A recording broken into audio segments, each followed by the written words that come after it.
three types of mixtures. Hey everyone, I just wanted to show you how I have my computer set up so that I can do assessment while my students are in teams and I can bring up documents more quickly. I hope this makes sense to you. Um, Number one, I am lucky that I have two screens. Our Genesis teachers have two screens. So my main screen is where my students are, and that's where my teams are because my camera's right here. And when I talk to them, I want to be looking at that screen where they're at. Now, my extra screen is the one up here. This extra screen is where I have my lesson plan and my materials if I need to refer to them. It's also where, over here on the right, I have PowerTeacher Pro set up. So on this assignment, I'll walk you through and I'll show you the rubric that I use, and I'll talk a little bit about the assignment and how you can do this. Come on inside my computer. Screen. You already know what Teams looks like, so I'm not going to bother you with that. Over here on my secondary screen, I have my lesson up here. This one also has the rubric built into it, so I can talk with you about that. I have my students over here. One of the things you're going to notice is I've already marked who is present. And my favorite way to do that is I go collected or because they're here, and then I go fill, and then I go back through and like for this student who might be absent, I take them off collected and put absent, and I'll just show you over here. So I always give my students the benefit of the doubt as I mark. So I hit proficient, and then I'm going to fill, and it updates all of those scores. So that's kind of where I start with for defining mixtures. Back over here in this Chrome browser, I have kind of the instructions that I'm going to need. I have, for this one, we start off with the Frayer model defining what mixtures are.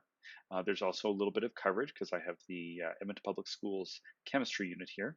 And then I have kind of my understanding of what exceeds, proficient, approaching, and beginning is for my students within this rubric. And this is a reminder to me if I need to bring it up. So when I send my students off to complete our little scavenger hunt, they're going to come back, and I'm going to do this a few times. They're going to come back with a mixture.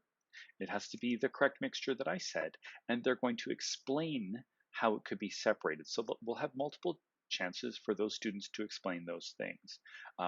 If they do it, but uh, they were able to explain how one was separated, that's great. If they struggled, they found a correct mixture, but they couldn't explain how it would be separated, then that's a basic. So that's how this works. And as we would run the little scavenger hunt, it would look like this. We're all going to make sure we have our cameras on because we need to show what the mixture is. They're going to start by sitting on their hands. Think of those three types of mixtures that the teacher could call out.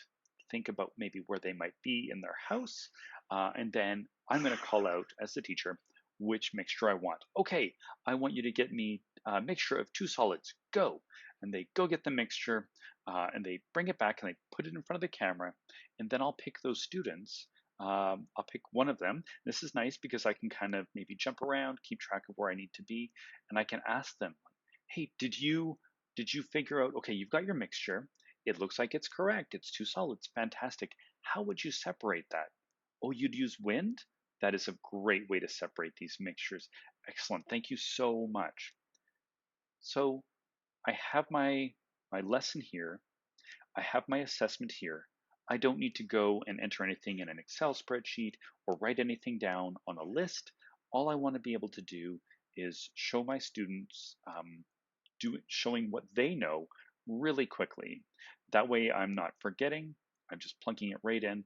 And at the end of this activity, I'm going to hit save scores. I hope that's helpful. And I hope you're able to do this as well. Now, if you can't, hold on a second. I have another option for you.